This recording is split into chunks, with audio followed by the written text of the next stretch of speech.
What's good, people? Mick Ruby here. Welcome back to the channel. And today, of course, we're going to talk about what to expect from this triple duo, what we've been linked to. We're talking about Dan Ashworth from Newcastle and Paul Mitchell coming in as potential technical director and sporting director, led by Dale Brailsworth, the cycling expert, Dodgy Dale, what some people call him, on the 25% INEOS operational stake, in charge of Manchester United. And of course, some Manchester United fans have expressed their concern because we're entering the unknown charted waters, the unknown territory. So but what better way is to actually speak to none other than Jacque Talbot, the leading chief correspondent, football correspondent, and he's also a Newcastle fan.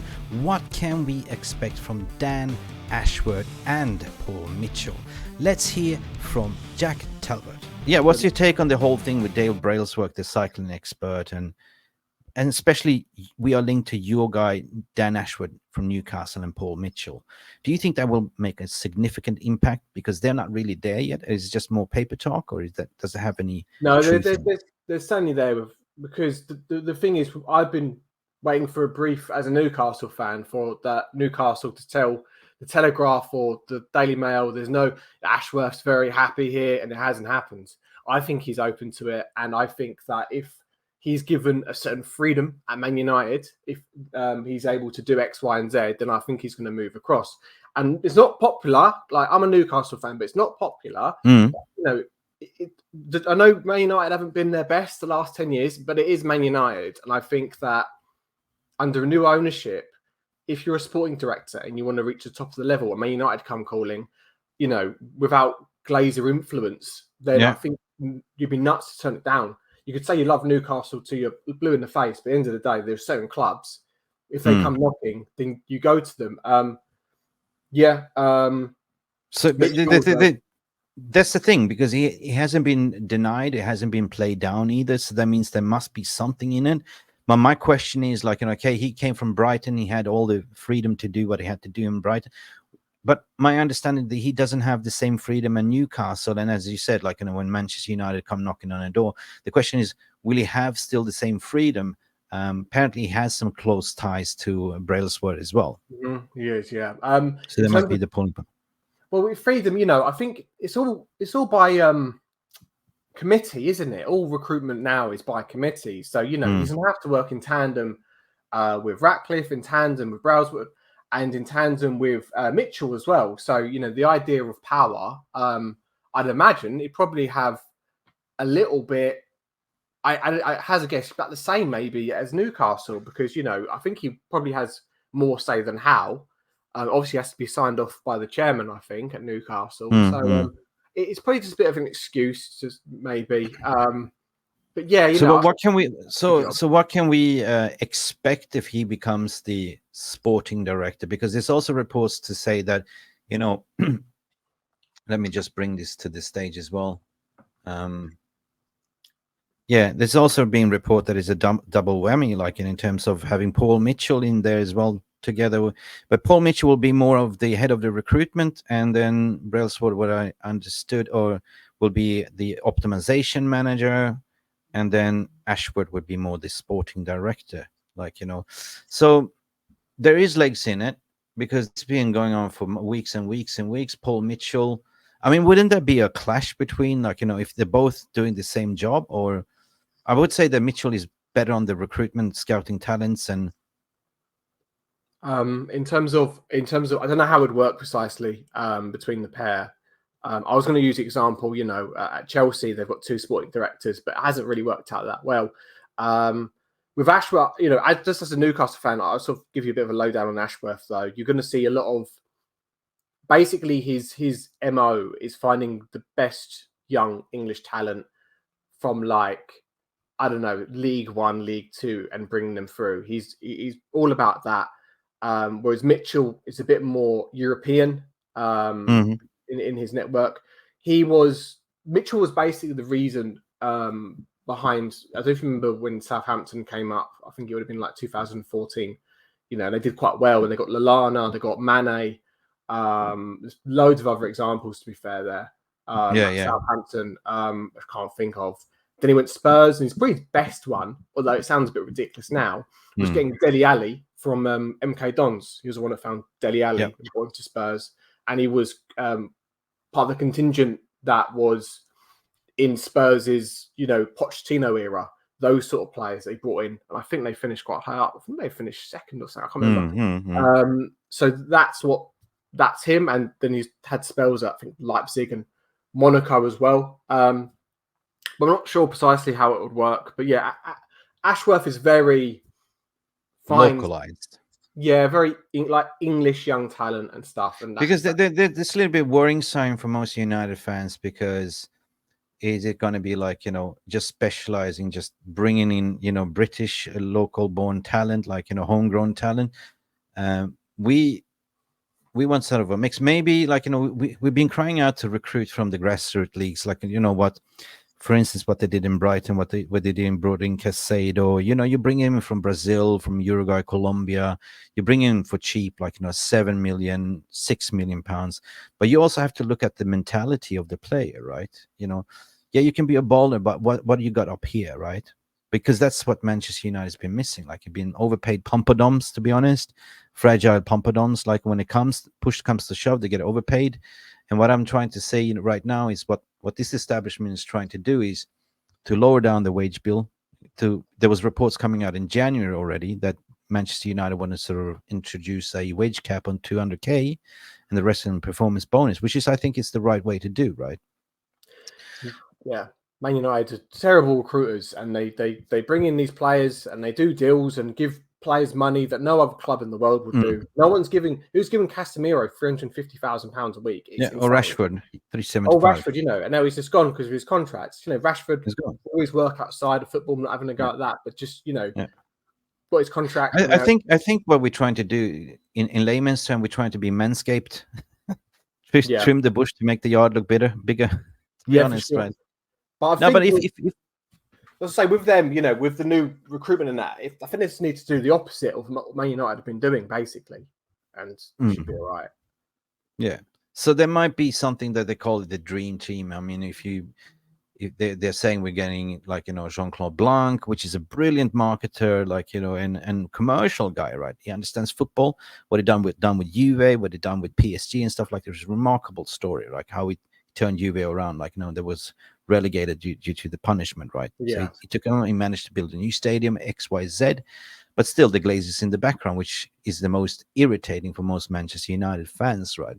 But it's a step towards the right direction. So if you get, let's say, Paul Mitchell to handle the recruitment side of it, and then have Ashworth to work alongside him, then you have a team to work with Ten Hag, because he hasn't really had any guidance. If you look at it, like we had a technical director with no experience whatsoever, like we call him Darren Fletcher. Nobody really knows what he does, right? And then you have John Murtaugh, which everyone knows he's not a sporting director whatsoever, right?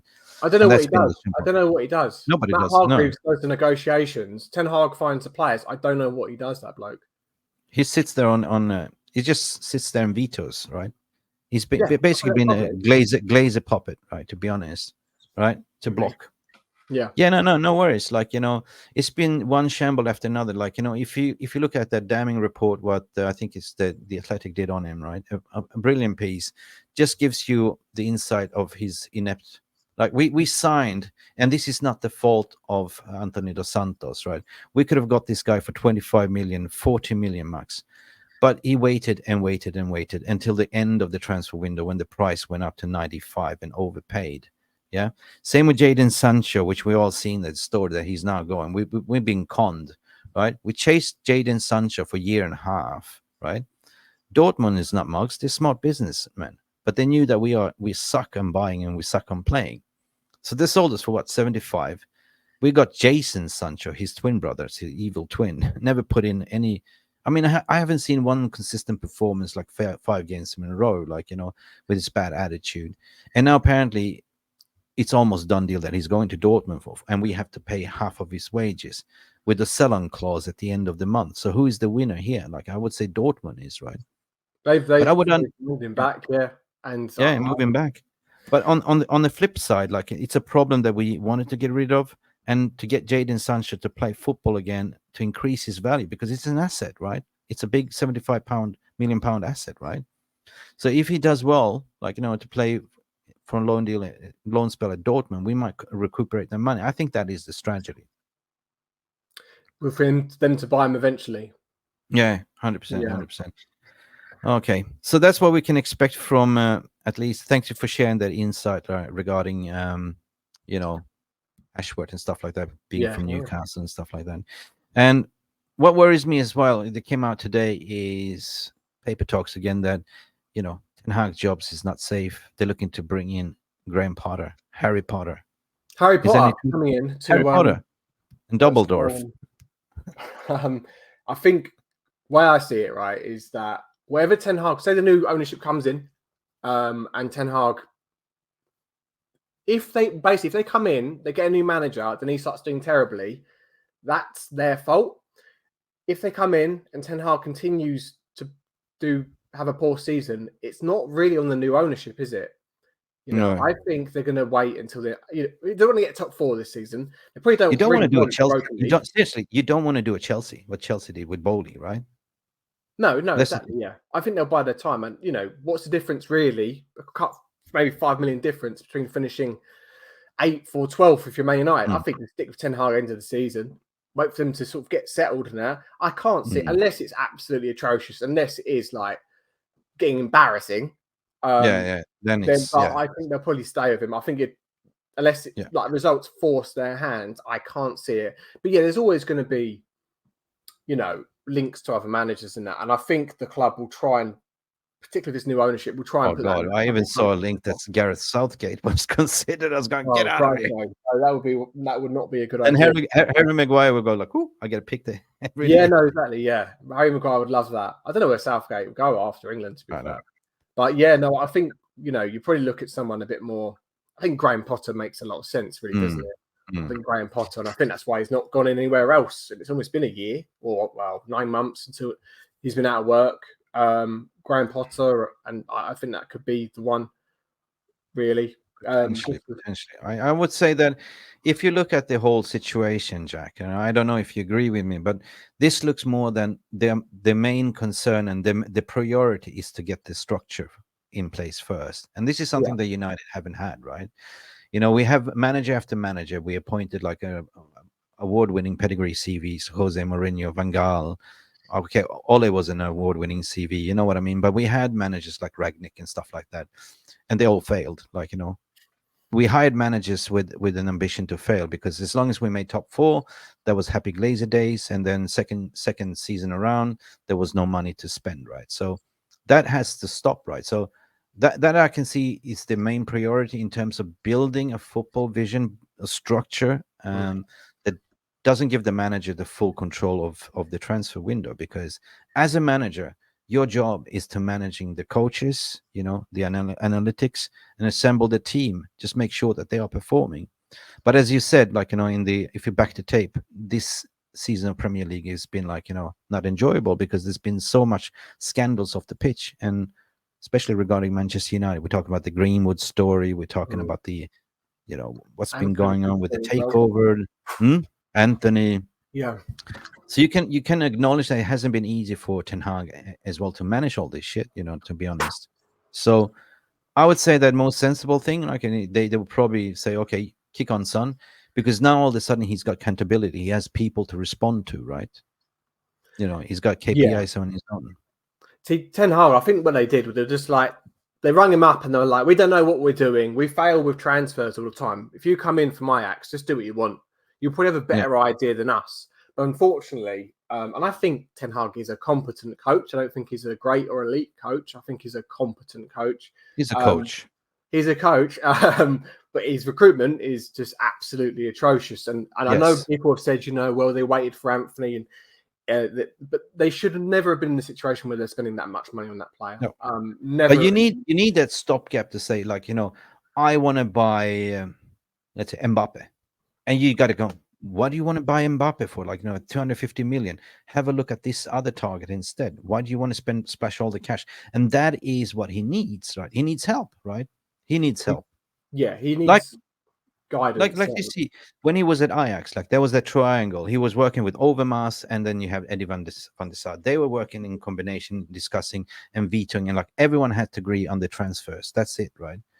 But he, Manchester United haven't had that. Like, you know, Sir Alex Ferguson, ever since Alex Ferguson had full control, it's been part of the culture, but that is a makeshift right now. And this is the only positive that I see as a fan, right? That we're actually having a sporting vision, a structure in place. Even if we replace the manager, that we already know who is the next manager in line, or the next centre back in line, or next attacking in line, right? You know what I mean?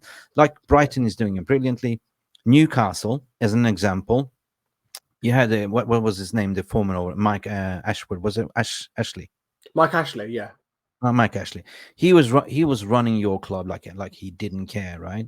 But if you see the tender love and care what the new owners has been given to you, but organically building those building blocks, this is similar what Manchester United can expect as well with its new structure, like to appoint the right people in place. You didn't have that before either, but look where you are now, right? You need to have a culture, and I think not much goes into it, not necessarily just the backroom staff and that's part of it, but just a positive culture. And if your culture and you're Man United, you can have as many talented players. But the culture of Man United is just like Big Brother. It's media leaks because no one trusts each other. It's throwing each other under the bus. It's high wages without any incentivized contracts, apart from Garnacho recently. That's the culture of it. And if you go into that, like any work environment, if you have a new job, you go into an office and you go hello, and everyone's toxic. You work there for 2 years, you turn toxic. That's part of the culture. Yeah, true. I mean, I said that in a previous podcast as well. Like every manager been to the interview, it's like you want to try to conquer this number, the tenor that everyone wants to date and take out, like and have kids with, right? No matter how you swing, every manager is trying to conquer that beautiful lady, you know, or man, or whatever your preference is. And everyone manager failed, right? And they've been to the interviews, they lied to the manager. No worries, you will get everything that you need. No worries, Jose Mourinho, you get everything that you need. And then 1 year later, you find out all the shit that's been going internally that needs to be fixed, that you're working with, you know, with shackles behind your, you know, trying to piss against the wind. And you know how it is. And of course, you're going to say, I want out, right? Where you are a manager coming to the summer window and you expect you have an ambition to win, but the establishment above don't want you to win. They just want to go, oh, you know, okay, I know you ordered a Big Mac upsize, but we're just going to give you a Happy Meal and you get a toy. Are you happy? Are you happy? But it's not what I ordered. You know what I mean? And you come to the January window when you know that you've been hit hard by all these injuries, Newcastle experience as well, and your current owners is saying, sorry, we don't have any money. We can't play with what you got, right? And we're going to sell off some of your youth academy players or loan them out as well. So what kind of indication does that give you to a manager, right? So I get that.